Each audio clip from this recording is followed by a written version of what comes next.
Daddy Squared. Gay Dad Saved the World. A daily dose of gay dads on the front lines of the global pandemic. With Alex McGann and Jan Dick. Hello, and welcome to another episode of Daddy Squared. Gay Dad Save the World, day 28, Alex. Two more to go. Wow. Yes. We had a little bit of a health scare yesterday. Alex wasn't feeling good. Yeah. So the day before yesterday, I kind of felt kind of icky, and then yesterday morning, I really felt like shit. And I'll tell you that it's scary. It is now scary to feel crappy. You know? Yeah, because everything is like, is it or isn't Right, it? yeah. Is it? And I had it like 3 or 4 days ago, right? Which means I got what you had, of course. And look, here's the thing, thank God I didn't have a cough. I didn't have a fever. I had a fever. You did have a fever. That's true. And what's funny is we don't actually know, right? For all we know, maybe we have had this virus. We don't know. Thank God I'm feeling quite a bit better today. But it starts you thinking about things that you don't even really want to talk about, but we're doing a podcast where we're supposed to talk about things like this. And I will tell you that I immediately started thinking about our friend and interviewee, Stephen. And Everybody please pray for Stephen. yeah, we interviewed him when? On day 10 of our thing. He has been in the hospital. He has done videos on Facebook where he's having difficulty breathing in his interviews. And it's terrifying and sad. And, of course we pray for him. And here we are with twin 4-year-old boys. And maybe for the first time in my life, I was saying to myself, oh my God, what if I end up leaving my husband and my 2 little boys, and they have to fend for themselves? And that is a terrifying thought. So today we had Alex Appreciation Day. That was yesterday. It was great. Yesterday we had Alex Appreciation Day, and it was... they appreciated me, and I lay face down in bed moaning, but still... Yeah. Anyway, it looks like it's behind us, but the thing is that yes, it's scary. It is scary. Also from my side, I'm not going to share what I imagine to myself, but yes, and I have to say that as long as we're here recording the podcast every day, so it means that we're good. So. I even recorded when I had fever, and I said nothing, Alex. Nothing. Well, one of the big differences between Jan and me is that Jan is a horse. When I get sick, I fall apart on the floor, and Jan just largely presses through. It really pisses me off. Yeah. Anyway, today we're talking about Amazon. We love Amazon. We love... Well, a little bit of a love-hate. I have a direct deposit from my paycheck to Amazon because all of our money goes directly to them. Yeah, we buy everything from sex toys to stickers. Oh, good God. We buy everything on Amazon. And it's funny because every day there are packages, boxes of stuff. And if it's not fun... Alex gets the look from me. It's all a definition of fun. For me, when I buy some stupid electronic thing and Jan opens it before I can get to it, he gives me this face, this angry face. Cable. And I'm excited about my new cable. No, give me some sex toys. Would you stop already? No, we don't order order lots of sex toys on Amazon. We never order sex toys. Jesus. Today we're interviewing Ron Reif. He works at Amazon, actually, and he's going to tell us... First of all, I have to say, we're talking about essential workers. This is an essential worker. And if anybody here thinks he's not, you can leave right now. Well, look, here's the thing. Jeff Bezos, that fucker. By the way, Amazon, not a sponsor. After you said fucker, Squared. they're not going to be. No. I think he knows why I'm calling him a fucker, and he still wants to. He wants to give us his money to sponsor us. Of course he does. He will. Don't worry about it, Alex. He will. He's ruling the world right now. It's pretty incredible. Anyway, so Ron lives in Ohio, and he works for Amazon, and we checked in with him to see how his life and work and fatherhood is now that he is during the pandemic. So yep, let's do it. That's great.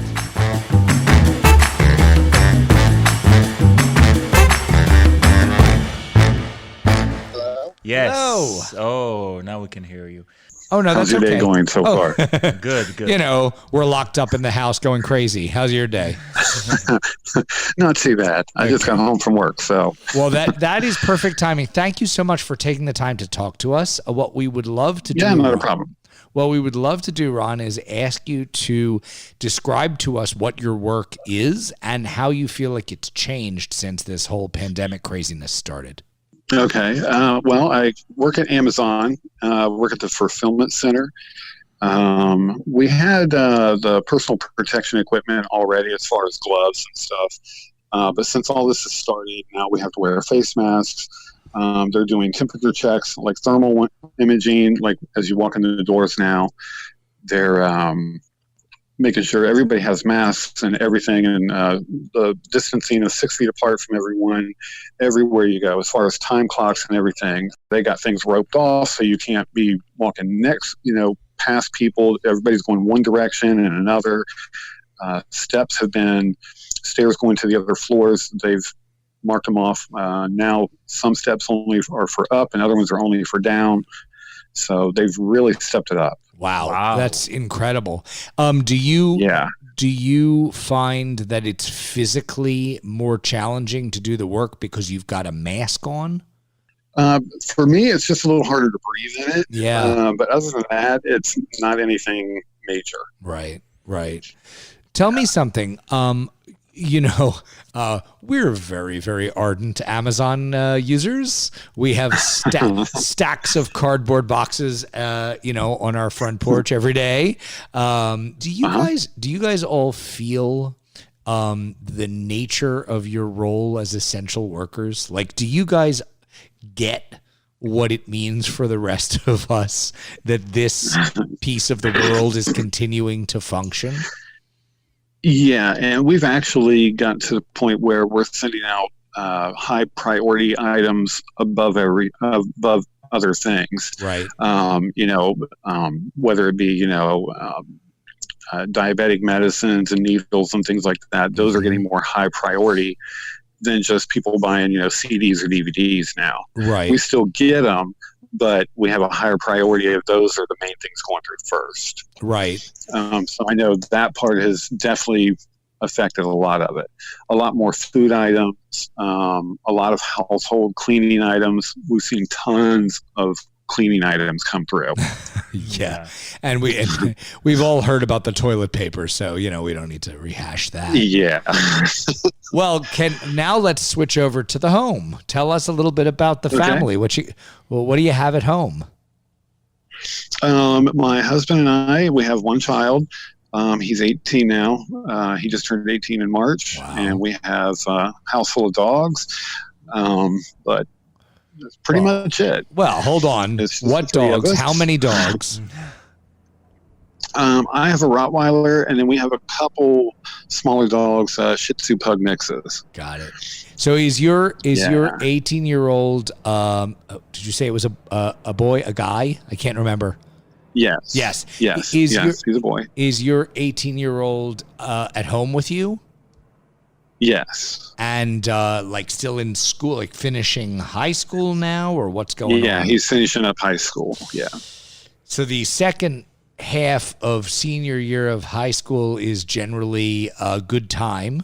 It's probably not been that much of a good time for him this year. What's he doing with himself? He is actually a junior this year. He's held back for his second grade for his handwriting, which doesn't make much sense since they're doing all the homeschooling now. So, so he still has another year to go. So hopefully all this will be done, by next year, and he can do the whole, graduation shebang, unlike most of them now. Yeah. But I know, he's, they're not doing, any of the dances or anything like that, so like junior prom is out of the question. Right. Homecoming, all that stuff is out of the question. So. Right. Yeah. Understood. He seems to be doing okay with it so far. He has a steady girlfriend that he's been going out with for a while. So, they try to still get out and do some things here and there, just the two of them, so they have some time to themselves. Sure. Can you tell us with all of this, I mean, this is a crazy time for everybody. Are there any silver linings that you would like to share with us? any positive experiences that come from all of this? Well, I know we've spent a lot more time as a family together. We normally do a lot of, like, we go to the movies a lot together. We like to eat out together. It's a little different because now with, theaters and restaurants being closed, he doesn't go off with his girlfriend, and then my husband and I do our thing. It's the three of us usually do a lot of our own things together now. So, right, which is good and bad. Totally understood. May I ask what your husband does? He works at Amazon as well.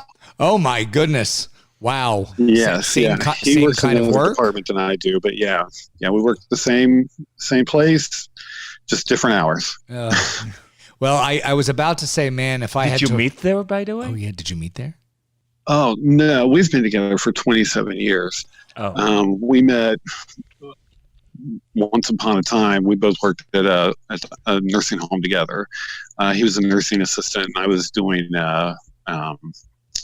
housekeeping, and we met there. So how did you both end up together at ever Amazon? since? Well, I was working at my job that I had been at for 17 years. He had got hired at Amazon, and he was telling me about it. He said, it's really good. He said, it's fast paced. He said, and the pay is better than what you're making.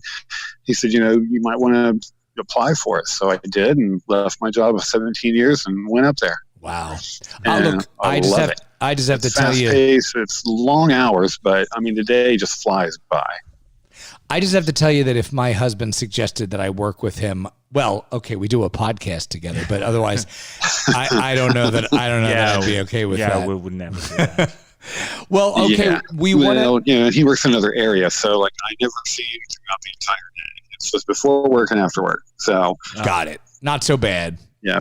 Well, Ron, listen, thank you so much for taking the time to talk to us. And, it's been very meaningful to us as we've been interviewing people to realize how many essential people there are out there in the work that they do. If Amazon stopped being able to do what it does, a lot of Western civilization would collapse. So thank you for continuing to do what you do. And it's keeping me employed. So, hey, I'm all about it. Thank God for that. Yeah. All right, Ron, be well. All right. Thank you very much. Take care. Bye-bye. Bye. That's good.